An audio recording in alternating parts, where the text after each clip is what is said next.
So here we are, and the conversation begins. Why the love for football, and why, of course, it's now a time where we're getting from that field where sports generally and most of football was looked at as a sport for for men and all that. So we're getting to that point whereby we're not just fans, but we're having our girls doing us proud in line with football and all that. I mean, do you suppose then that female of football has been taken to that level? Because today we are all about football. I know you love all other games and everything, but today we are all about football. I mean, do you suppose then that it has been embraced to the level that it should be embraced generally? Okay, compare games za machali na games za madem.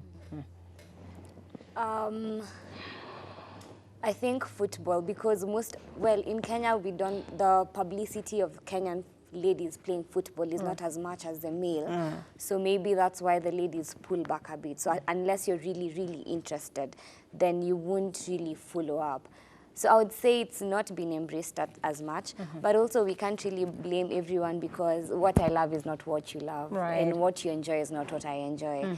So I think we can leave it at a maybe personal level, but to be just theoretically thinking, it's not been embraced as much as it should be. It should be embraced. Yeah, that's pretty much true, and probably pretty much true of what is happening across the world. Though yes, we have teams that are very strong. We've seen the Women's World Cup ongoing and everything. But is it always given the punch and the respect that it deserves, or is it that we are all way below the pie in terms of how we play the game? Halima. Okay, me as what I wanted to say, I think like before it was a male-dominated thing, but me, I can say women, we have tried. Me, I remember when I started supporting FC, we were like 4 ladies, and we sat down and tukajiuliza, mbona wasichana wajitokezi kuona mpira? Is it because they don't understand about the football, or what's happening? Then we decided to start a movement, a ladies movement by the name Ingolet. We are one of the founders, just to bring back ladies to the stadium, to know, let's just support our boys, because so many ladies, they support English Premier Leagues, and but we said, let's start with locality, because we support people from abroad, and we don't support our boys. Even our boys want our support as the girls. Wakiona dada wako hapo, or their wife, their girlfriend, ile motisha inakuja at least, and they have that strength to support them. Me, I can say we have really tried. The ratio now, it's like 60-40. 60 for men and 40. Ladies are really, and they understand about football. All right. Ladies, ukimweka hapo mwambie, they can even create a discussion about football. Hivi anakuambia, they can also give you facts. Na iko hivi na hivi nini, ba unapata mpaka wanaume sasa wanashangaa. Why we are actively involved. I think I plead guilty, because then sincerely I see kujidai ama nini, but I equally have an Ingwe jersey, and I'm surprised that I opted to wear this as opposed to wearing that. That's pretty much so bad of me, but yes, all the same, here we are. Again, it's because vile umesema, a majority of people out there, they resonate with this. And before we come to Mercy, why Ingwe? Because then we have numerous teams, like sincerely, you got a boyfriend huko, ama weni milunje, ama nini. Let's just be honest with the conversation. Like, mbona Ingwe? Unfortunately, I'm not a lawyer. Clearly, you are not. But this community club, Gor Mahia and FC, it's like a cult. Once you step your foot at the stadium, you'll find yourself every time going to the stadium. Me, I can remember 2011, tuko tunapigwa FC, tuko tunapigwa. But mpaka nikakuwa mgonjwa, ulcers, nikapelekwa hospitali. And I remember I was discharged, and the time nakuwa discharged kulikuwa na floodlight. We are playing against Tusker. Okay. Nilitoka tu hospitali kama nimejipata tena kwa stadium. Because it's like something. I know, like there's just something about it. You become you don't want to be told nani alifunga. You want to see it yourself. Hii story mingi hapana. Acha niende nijione mimi mwenyewe. So that even kama discussion, I can also have something to discuss about it. That's amazing. Journalism has taken you to that level, ile ya kusema labda unaweza hata kwenda ama maybe ushawaienda ukakaa hivi chini game ya Arsenal, like unaiona tu hapo real time na una report. Have you gotten to that point? Yes, I have. And most recently I attended the Harambee Starlets qualifying match. And I can tell you the women game has started to be embraced so far. And the best example is in England. The top 6 teams have women teams, like Arsenal, who are the top of the league. Yes. We have Chelsea. We have Man United, who came from the championship. We have Liverpool. We have Everton. And then the World Cup as well. Right. When the World Cup was, it was last year, yeah, we saw top play. We saw top teams rather playing. Right. We saw Netherlands playing so well all the way through up to the finals. USA, England. The women game is being embraced so far, and I can tell you myself, I was a football player. Right. I stopped playing because of the weight. I was a defender, so I couldn't cope with strikers and goal scoring. Like the team. No, I was so heavy. Really? Yeah. There's something you can do about that. Do you know how a centre back needs to just be so quick? Slight and yes, swift, and fast. Yeah? So I was a bit heavy, and then I said, no, let me just go the sidelines and support instead of playing. Yeah, but I really love football, and the football for women is being embraced all over the world, which is a very good thing. All right. So generally, I'd ask you people, okay, what is the motivation behind the love? She puts it very well, like, sometimes once you get into that, you always want to come back. It's more or less like a cult, sincerely speaking. If you'd ask me why I support Manchester, I don't even understand. One would even argue it's because, somebody introduced me to it, my boyfriends, my husband introduced me to it. But sometimes then the love gets to that point whereby it is so much so about you that it highly gets to that point where people sort of commit suicide, Forget about the gambling. Let's not even talk about gambling first. Like, your team has lost it. I remember numerous times before the gambling was introduced, a majority of people used to commit suicide because their team has been beaten. Like, you must hear. Mkigongwa, it is just terrible. Yeah. Getting ulcers is not a joke. Like when you wake up and you can clearly attribute your problem to the fact that you love a certain game. I mean, what exactly is in this football aspect that gets people to that point? Gosh, that's a hard question because I don't know how to explain it. Recently, Manchester United was playing against Manchester City, and the game was starting at 11. Right. And I had a huge deliverable, sorry, for work. Right. And so I slept. I said, I'll sleep. It was at 10. I said, I'll sleep till 11. Then I wake up and watch the game. Then I was tired. So I slept, and I woke up, and the first thing I thought about was Manchester United. Right, And it was 51 minutes in, and I just picked my phone, and I saw we're beaten 3-0. And I was like, oh, that's heartbreaking. Will I sleep and listen to the stories? I was like, no, let me just go and watch it for myself, even if we're being beaten. So I don't know, maybe it's the fact that you don't want to be told that the hair was the one who was messing up the game. Or you just want to see for yourself and make for your own judgment. Maybe that's my motivation, because I want to make my own judgment. I want to also just enjoying the game. Watching football is really fun. Wow. Football is an art.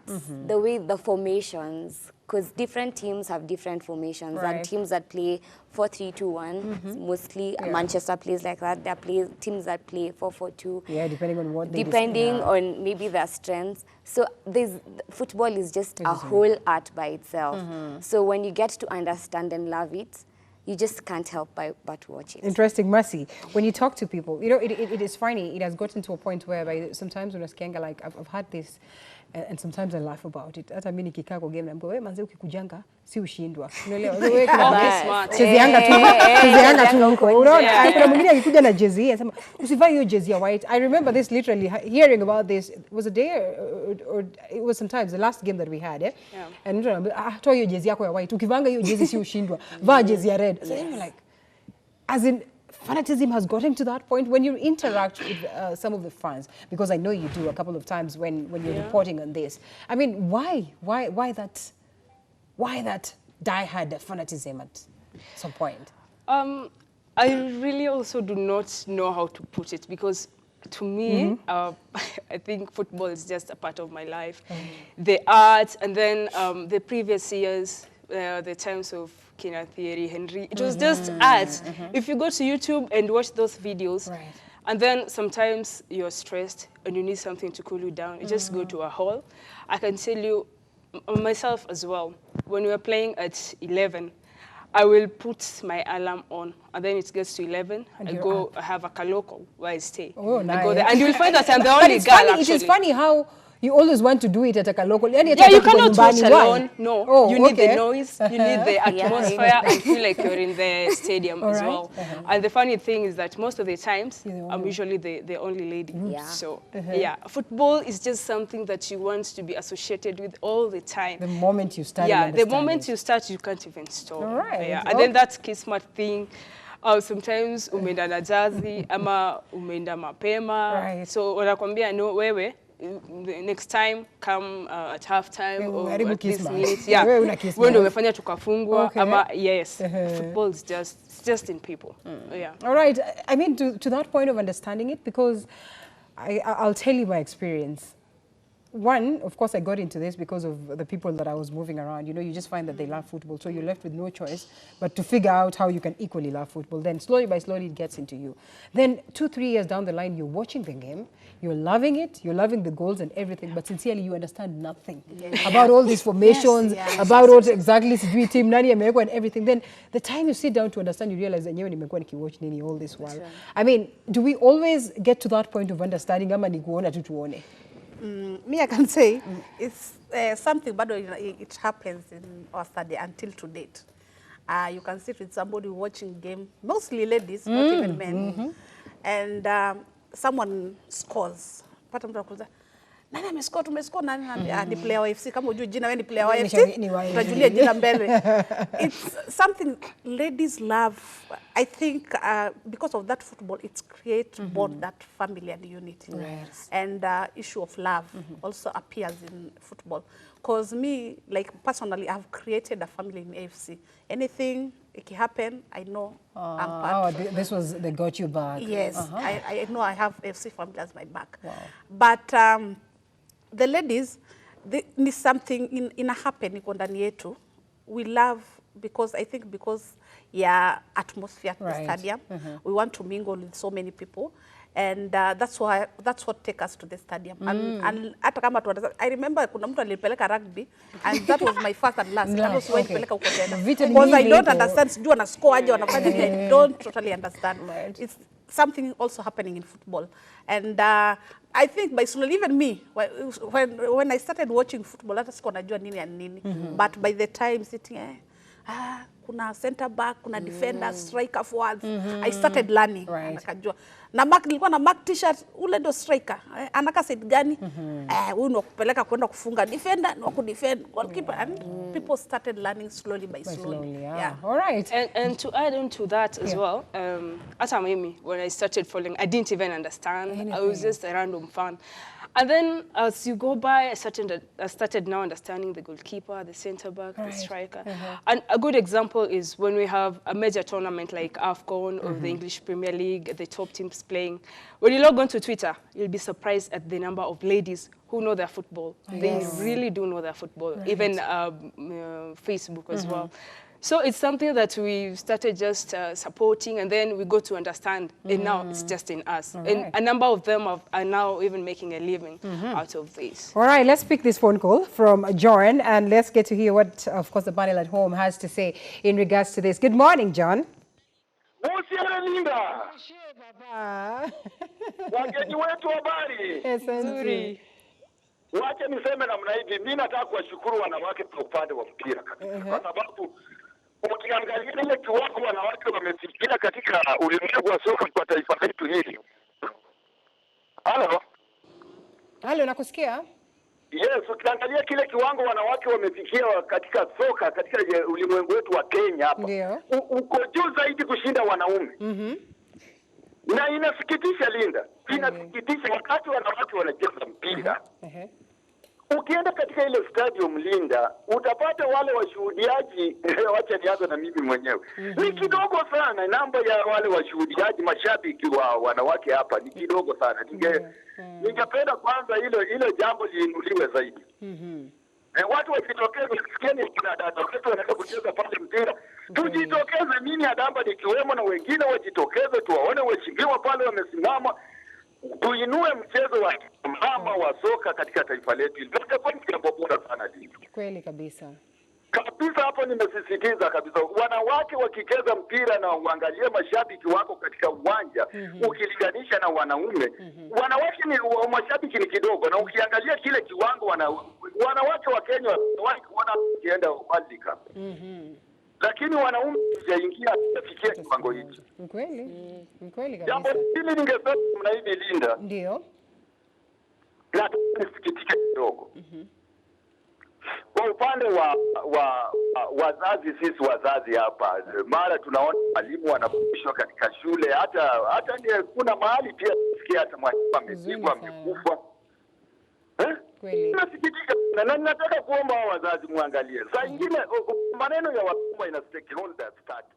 Kwanza ni mwanafunzi mwenyewe. We lost him, but yes, I think that was that story that is pretty much unfortunate, still being investigated and being worked on. Teachers parents decide to wataua teacher kwa sababu students hawaku perform. That was very much unfortunate. But yes, coming back to what John says in regards to the topic of discussion, we'll just take a look at our country, like sincerely speaking, because these changes have to be felt from home. Yes. And I think I like that move that, let's just first support our very own. I mean, why should we have invested so much time, energy, money on the world football and we're not making the best of our team? And he brings very pertinent points, like have we taken part or have we taken time to be part and parcel of the game at home? You people are dealing with youths, which is also a very good thing. You're youthful figures yourselves. I mean, what are we doing in our very own capacity to push our very own local games? Every other time we'll be pointing at the CSs saying that they're not doing a good job. But sincerely speaking, we are also not seeing our teams getting to that point. Remember, there's a time that there was a game in Kasarani, should have been in Kasarani, and a couple of times, many other times, President Uhuru Kenyatta will say, you know what, I'll leave the stage open so at least we can go and support our very own. I mean, to what point can we get to where we can say that as a people, we can embrace ours, we can build ours, we can take ours to the next level? Do you suppose we are capable of that? Yeah, we really are. If England wasn't as big as they are in football, then I don't think the stadiums wouldn't have been as good as they are. The same thing, if Harambee Stars, if AFC Leopards and Tusker are playing, and now the people who go there, we go and fill those stadiums, then the CSs will feel the need of expanding them, of making it better. Sure. But I feel like, I personally, I don't think I have gone to as many as I am supposed to, as much as I understand the game. I know, I love it. So I would enjoy it being watched, but I don't go there as much. So if I don't go there, then I don't feel the numbers. Then we don't expand it as much as it is. There's no pressure. There's no pressure, and Kenyans thrive on pressure, as in KOT. Surprisingly. Yeah, Kenyans thrive on. When we come out as a we go and we go ham. So I think we also don't go ham as we are supposed to do. Right. If the Kenyans embrace it as much as we do, and we say that we are not supporting Kina Manchester United, NCG, Liverpool, we go ham on our own people, then maybe it will, actually, not maybe, it will be big. It will be very big. Halima, if you're that fan of AFC, I'll tell you probably are in the same group in regards to the well-being of AFC Leopards and all that. And do you suppose then, yes, as fans, we probably are doing what we're supposed to do, and the pressure is equally being pushed to the government to do the necessary things. I mean, we probably have had them, speak of how they'd want to make transformation in the world of sports, and even yesterday there was that photo of President Uhuru Kenyatta and Amina Mohammed trending. You must have seen it, and we've seen the video of Deputy President William Ruto saying tutatengeneza stadiums kama 20 and everything. There's that need. They acknowledge there's an importance in making the best of the sport fraternity. But don't you think that maybe their likelihoods, like what she says, we do not give them enough pressure to see the essence of this, to see the fact that we are loyals and we are patriotic to our country and above everything to our very own? Me, I can say the problem with us Kenyans, even on issue of supporting our Harambee Stars or Starlet, we usually go by the result from the previous match. If the previous match to lose, we are not going to the stadium. Tukona hiyo kasumba as Kenya. If wame win a game zimefuatana tatu, the stadium will be full. That's also happening in our team FC Leopard. Team ikididimia, mafans wanatoka, because also fans wanataka to have the value of their money. If they pay stadium, they want to see results. Si kuenda kupata lose. I know. And on issue of, in Kenya, we don't have much of infrastructures or equipment on issue of sports. Hiyo ndio kitu serikali ijatilia sasa kabisa. And maanani, we have seen issue of stadium. There's Nyayo Stadium. Imekuwa under construction for ages. Mpaka sasa haijamalizwa. We only have Kasarani as kwa standards of FIFA has to play any international games. We don't have any other stadium. Leave along Mbaraki hiyo ama ile ingine iko Mombasa. And that's the thing the government should at least put it at a center of. Sports is one of something which people love. And it's also one thing ile inaweza leta revenue at Kenya. And at least wakitilia msasa and wapatie like even allowances the Harambee Stars. You can see the FKF President Nick Mwendo. And sometimes watoi then inakuwa ni mvutano hivi na hivi. At least they should be channeling this. They know this team is part and parcel of the government. It represents the government. Ikienda nje, ikiperform, nini inakuja kwetu as Kenyans. Glory comes to us as Kenyans. And if they leave it like that, even Kenya wananga hiyo kupush, hawezi push. Kama result inadinimia, we don't have that time. Hiyo tunachianga tu hapo. Hiyo ndo sijui Kenya tuliumbwa aje, sisi tunakuanga tu.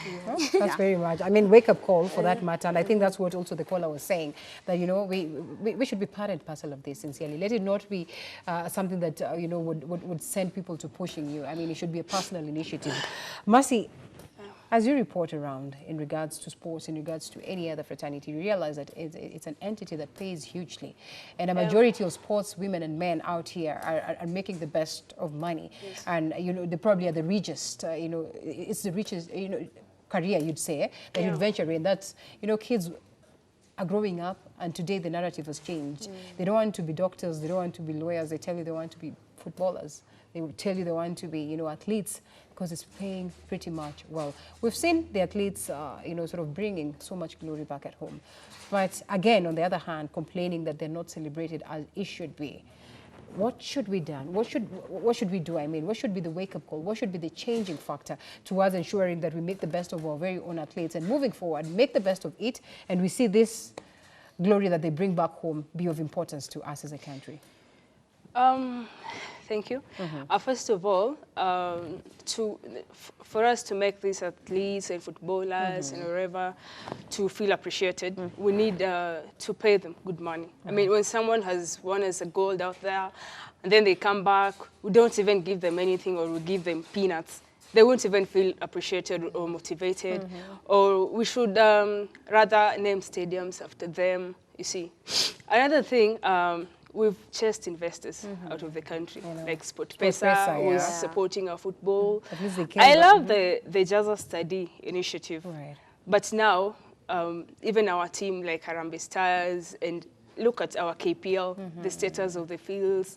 The players are not being paid. The players are just moving anyhowly. You see, the transfer window. People are just moving anyhowly, and then other clubs, they hold on to their players. We're not investing so much. We're not paying these people, and they need to make a living out of that. Like, for example, as a reporter, I report for a company or a broadcast house, and then you don't pay me. You expect me to go to the field, get your stories. I mean, what am I feeding on? We need to get investors on board. We need to pay these people good money. We need to appreciate them. We need to make our stadiums up to the international standards. Like, for example, England filled the Wembley. Wembley is the biggest stadium. They filled it for their Lionesses, their women national team. I mean, if we put infrastructures here and upgrade our stadiums up to the national standards, and then we also perform as the national teams, let me tell you, we won't miss people. Like myself, I made an initiative of always attending every Harambee Starlets match. And Harambee Stars. So if we give these people good stadiums, if we pay them well, and then they perform, we will be going there to support them. Yes. They have so much love and affection for the game. while we might say, you know, a little motivation would go a long way in making changes, don't you think that when you're such a diehard, when you're such passionate with the game, if you're a performer, you'll certainly perform. Maybe, just maybe, they have probably not done enough to warrant that kind of support from generally the country at large. Because you really want them to get to that at a level, African Cups, which is in many times it's just a dream. Yeah.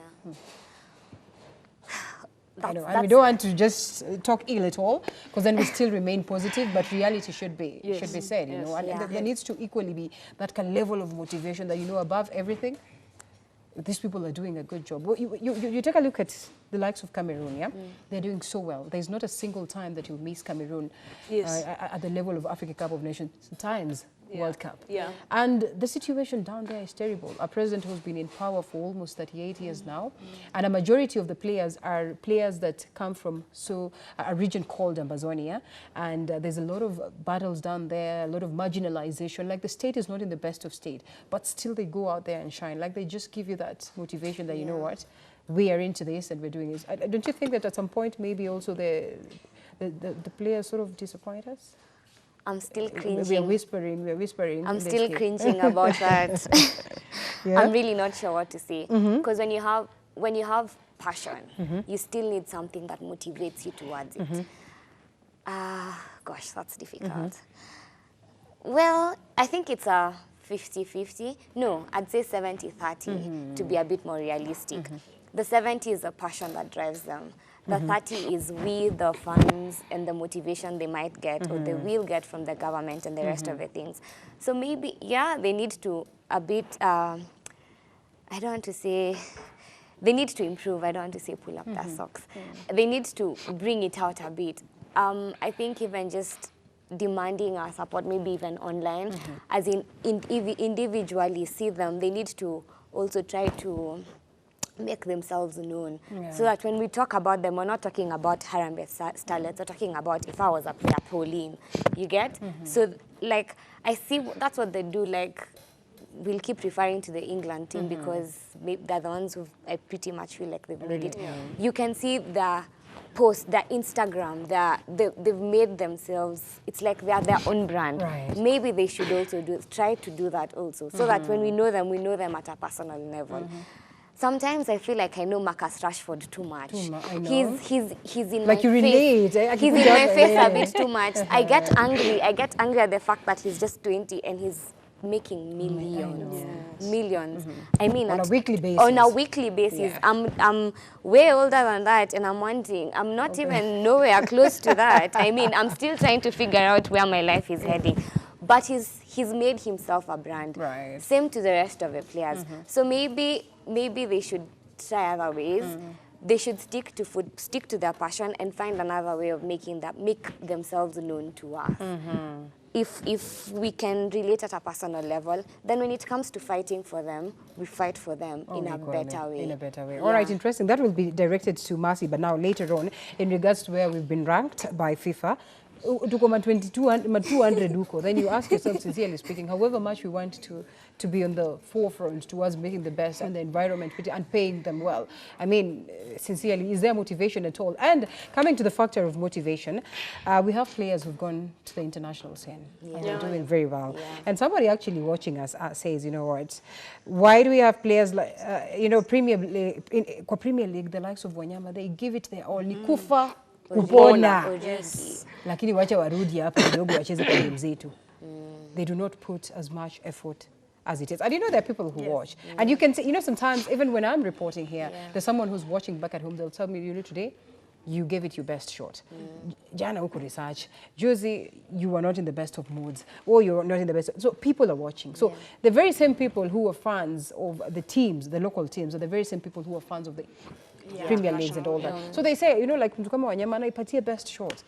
Akikuwa huko, mbona akikuja hapa sio hivyo? Is it because of the motivation? And now should we just dwell in the fact that, okay, things are not right here, and now we do a shoddy job simply because things are not right here? Wanyama kama angekuwa hapa, angekuwa AFC. Tuseme, akuje sasa, apart from Harambee Stars, acheze hizi clubs, ni AFC too.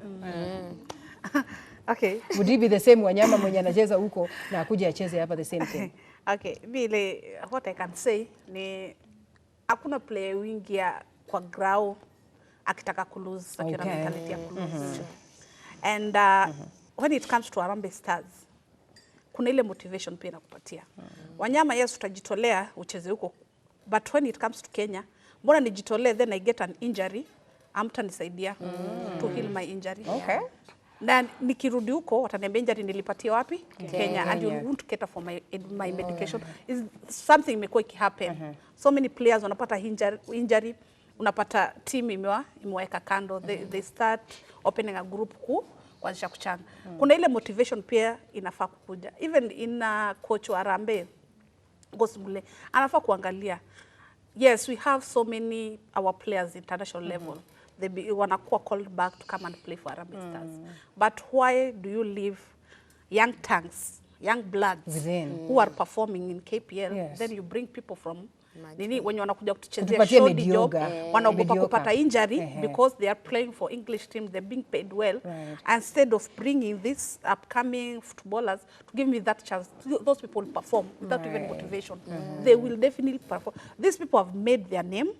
They have money, they're nothing to lose. Even hata Kenya wakishindwa, hakuna kitu wana lose. Wako na mshahara yao huko.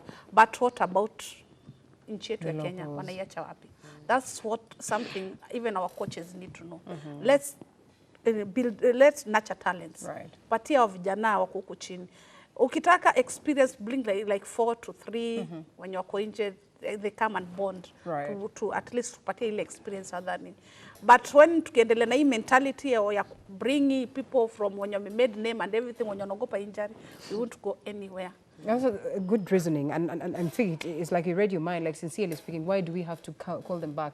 Kama wanakuja kutupatia mediocre because of the fears of nini, yet we have great talent on board. Let's take a breather, and when we're coming next, we got some bit of trivia just to taste their level of understanding of football.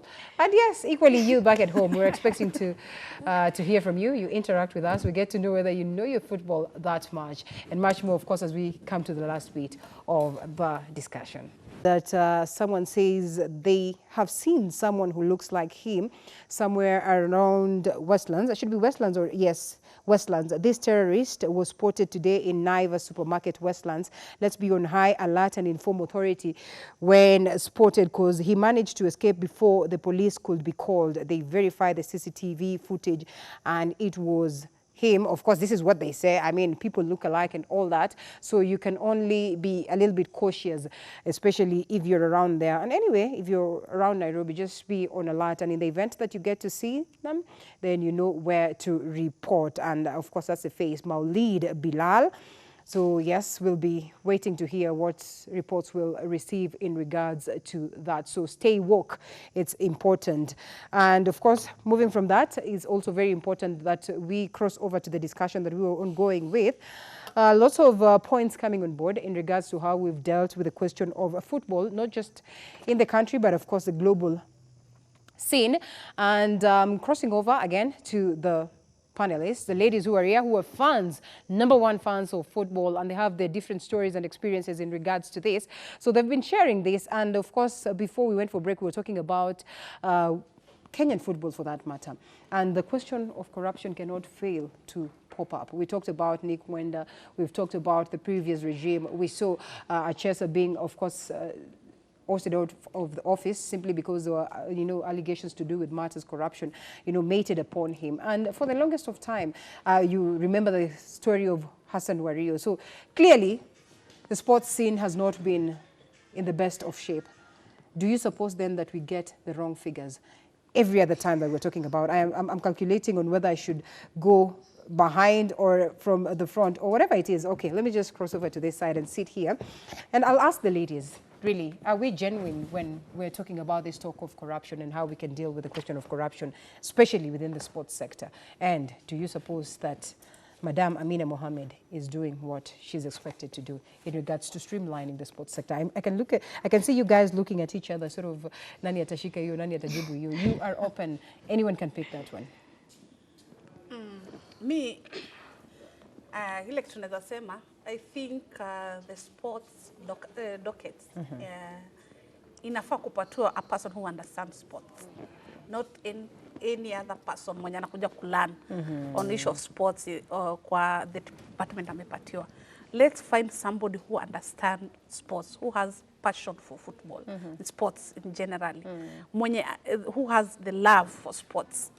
Ukipata mtu akona passion, like we have so many people educated, former footballers who are very educated. When you occupy your docket, they can transform this country because they have been playing in Kenya.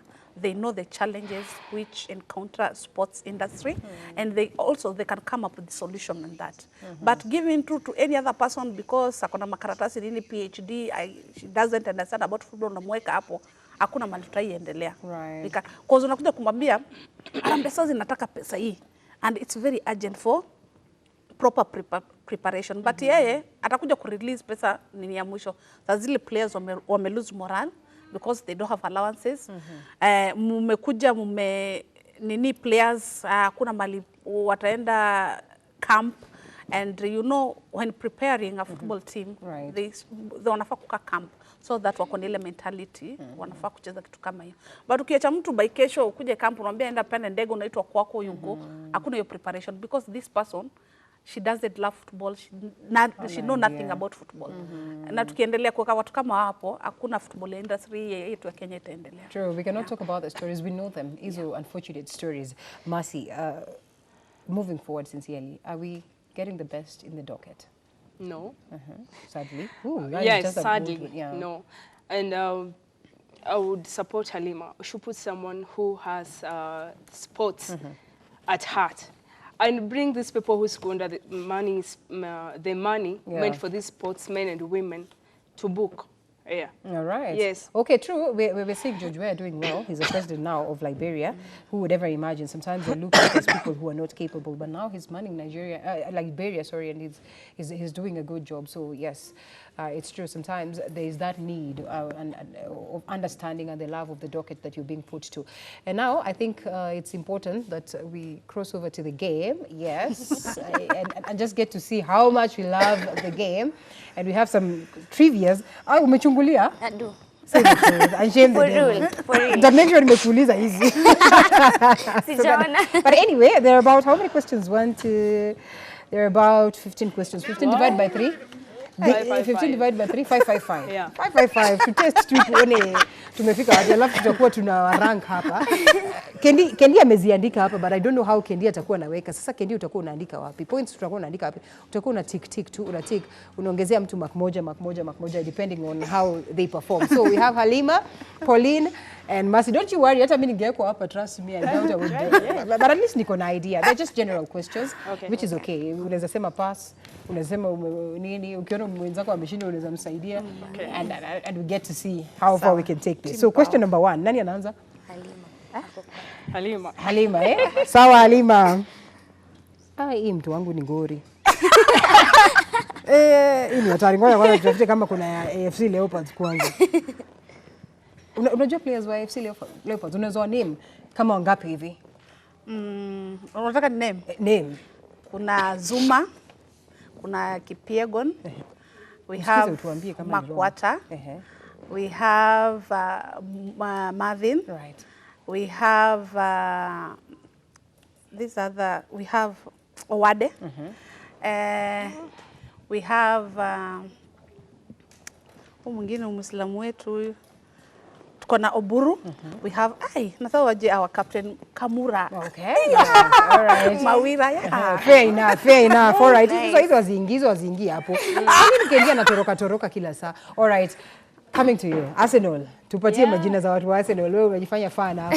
We have Leno.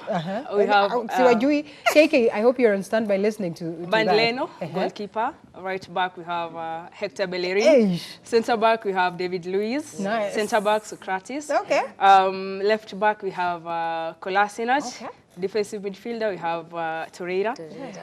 Number 8 we have Xhaka. Number 10, central attacking midfielder, we have Mesut Ozil. And then left wing, we have Gabriel Martinelli. Right wing, we have Nicolas Pepe, who is our record signing. Okay. And then striker, we have our captain, Pierre Emerick Aubameyang. Wewe Aubameyang nasikianga kina. Nice. Ati nani ndo keeper? Keeper Leno. Na wewe una support aje aseme tunawajua chinge. That's amazing. I think tunataka yani mpaka right wing sijui nini left wing and nini, that's amazing. That is good. Hata waanze kuwapatia marks. Huyo mpatie 2. Patia Halima 1. Patia Halima 1.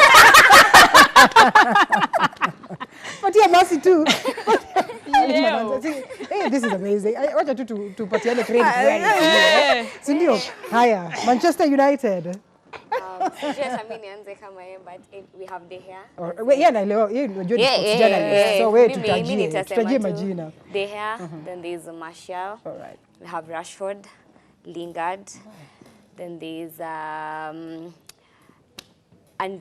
Andreas. Then there's Wan-Bissaka and Fred. Then we have Matic. There's a Kayanka boy who's coming in called Greenwood. Wow. Then there's another one with very nice hair called Tahith Chong, who's anajaribu kuingia. Wow, nice. There's someone I'm forgetting. Sanchez alitoka. Alitoka kitambo. Romero, the other keeper. So far so good. I'm trying to remember. Pogba. Oh yeah, Pogba amekuwa on injury for a long time. Nimetaja Fred. Pereira is Andreas. McTominay. Yes, McTominay. Sincerely speaking, hii jezi nafikiri ningekupatia. Kwa sababu mimi hata nadhani najua tu watu. Kama ingekuwa na jina yangu, ungeenda nayo nyumbani leo. Mpatie ngapi sasa hapo? Mnaona kama mpeo 3 namna gani? Ule alisema mpatie 1. Mpatie 1. Wacha tuhesabu. Haya, sasa tuanze. I don't know whether that one is working well. You can try this also. Aya, sasa let's come into the questions. Hapa sasa ndio genuineness tunapata. Hapa kuna vile naona huyu Mercy atawagonga mbaya sana. Question number 1. Who's the first person? Niulize nani? Okay, tuanze tu na wewe. Hapana, tunaanza na wewe. Halima. Ai, Halima. Okay, is there a women's Premier League in the UK? Yes or no? Yes. Yes. Mpatie 1. Amepata moja. Okay. Yes, the answer is a yes. Hiyo nimekuuliza, hiyo nimekupea tu free of charge. Lakini sawa, yes. Zile ngumu Halima. All right. Ile ngumu utapea Mercy. Wacha kwanza tukuruke. Wacha nipatie the simplest of them all. Wewe ni kama Niongeze point. Halima amepata moja. Umepatia Muongezee moja. Muongezee moja, nimemuongezea moja nyingine. Okay, so what is the Manchester United nickname? Hiyo utajua guy. The Devils. Mpatie, amepata. 1. Yenyewe kumbe unajua mimi ningesema Man U. Sikudanganya. I swear to God. All right, okay. So coming to hii ni ngumu manzi. What happens to the bottom 3 team at the end of each season? They get relegated. Hey.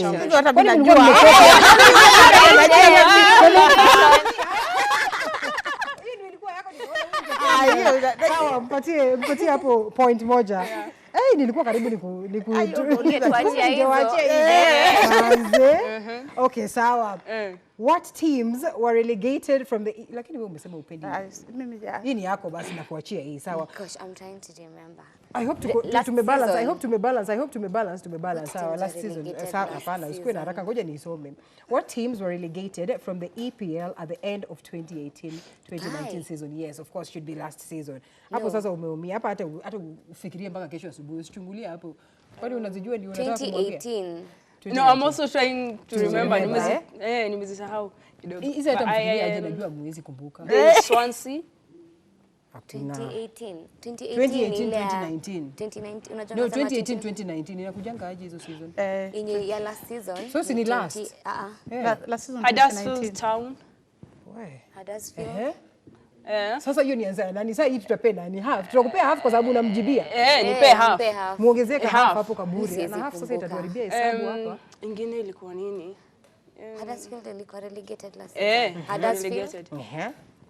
Wewe unajua uko na 0 hapo, wacha hivyo unafurahia. Muongezee 0, uko na 0 There is Hull City. Hull City. Okay, nataka niwaambie. Tuambie. Nilikuwa na Fulham. Alafu sijui Cardiff City. Unatafuta hiyo jina. Wewe hata naona kama tumalizie hii game hapa. Tuendelee. Haya, next question. hiyo yako imepita. Sasa hiyo ni zero, yako imekunywa maji. Who is the record Ballon d'Or winner? Lionel Messi. Hiyo mimi nilikuwa na jibu. Sasa tufanye aje? Hiyo tufanye pass. Hiyo pass. Hiyo pass. Lakini wewe bebana. Sawa. Hiyo tulikuwa tunajua. Ilikuwa yake. Tulikuwa tunajua. Actually, nilifikiri atashindwa, sasa nikaona nikurushie. Si All right, sawa. Who's the goalkeeper with the most clean sheets to have played in the Premier League? Sasa wewe uliza. Hii jina hata ni ngumu, sijui nipite sijui zeka kama Alison ni Becker. Hapana, umerong. Hiyo ni zero, amerong. Umeshasema. Haya. He played for London teams both Chelsea and Arsenal. Sorry? He played for London teams both Chelsea and that a Arsenal. No, No, hiyo ni statement. Tunaongezea tu hapo, sawa. So hii tunarudi kwako, si ndio? Bado siku ngumu. Ile swali lingine ilikuwa yangu. Na si kama umejibu uliruka yake alafu umerong. Sasa tuache tumrudishie. Who is the Premier League all-time top scorer? Hiyo ni ngumu kweli yake, lakini hata kama ulisema upendi, hiyo utashinda. Top scorer. Who is the Premier League all-time top scorer? Umesahau? Sergio Aguero? No. Wayne Rooney? No. Hata si hao wanoma. Ama ni mnoma, labda ni mnoma kivyake, lakini hata si mnoma sana. Si hizo majina unasikianga sana. Top scorer. Kwa Newcastle. Nicho nani? Yeah, Actually alikuwa Newcastle. Lakini sasa jina yake ni the name was gone. Alan? Shearer. Yes, Alan Shearer. Sasa hiyo sijui ni zero. Kila mtu 0 kwa hiyo. Zero. Sasa lakini umefanya vizuri. Umejaribu at least tukumbusha alikuwa Newcastle, He had 441 appearances from Newcastle and Blackburn, yeah. And then what is Manchester United? Hiyo nimeshakuuliza. Okay. So which team has won the most FA Cups?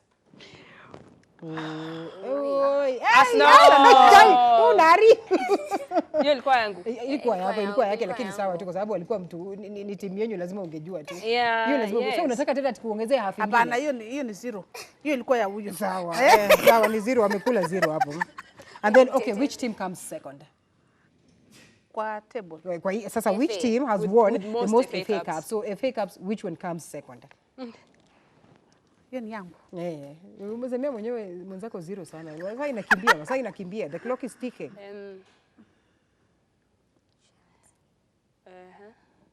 Unataka to pass? Haya, to save time, sawa. Manchester United comes second with 12. Initially, Arsenal ilikuwa na 13. Sawa, well, let's cross over to the next. Which team won the Football Association Women's Super League at the end of 2018-2019 season? Women Premier League in the UK. Hiyo ni swali ya nani? Sini yako? Arsenal. Hey. Mpatia hata alikuwa ameshaisema mara ya kwanza. Ulikuwa ushaisema hata, si ndio? All right. Tunarudi kwako. Currently, what happens to the teams that finish first, second and third in the EPL? A, they get a trophy and medals. They are promoted to the league above EPL. They automatically qualify for the group stages for the Champions League, or they automatically qualify for FIFA Club World Cup. Okay. Currently, what happens to the teams that finish first, second, and third in the EPL? A, they get a trophy and medals.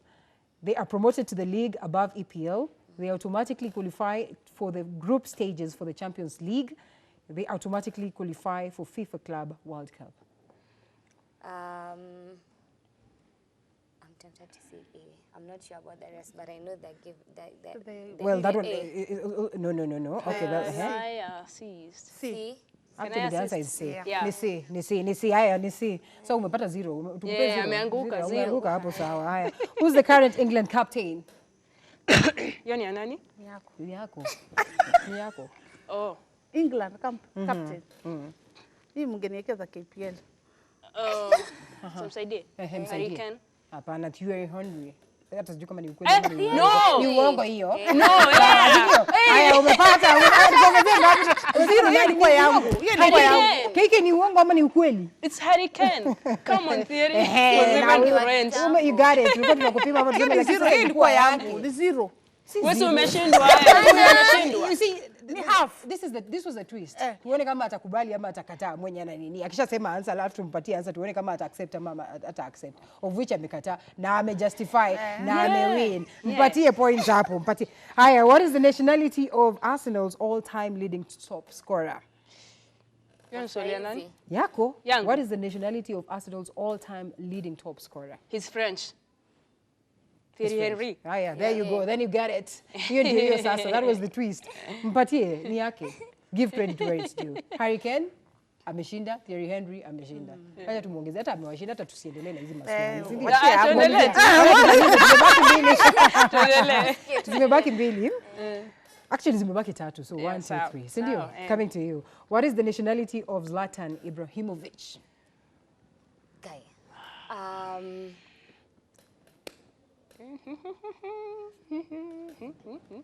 Kwani unajua ndio unacheka hivi?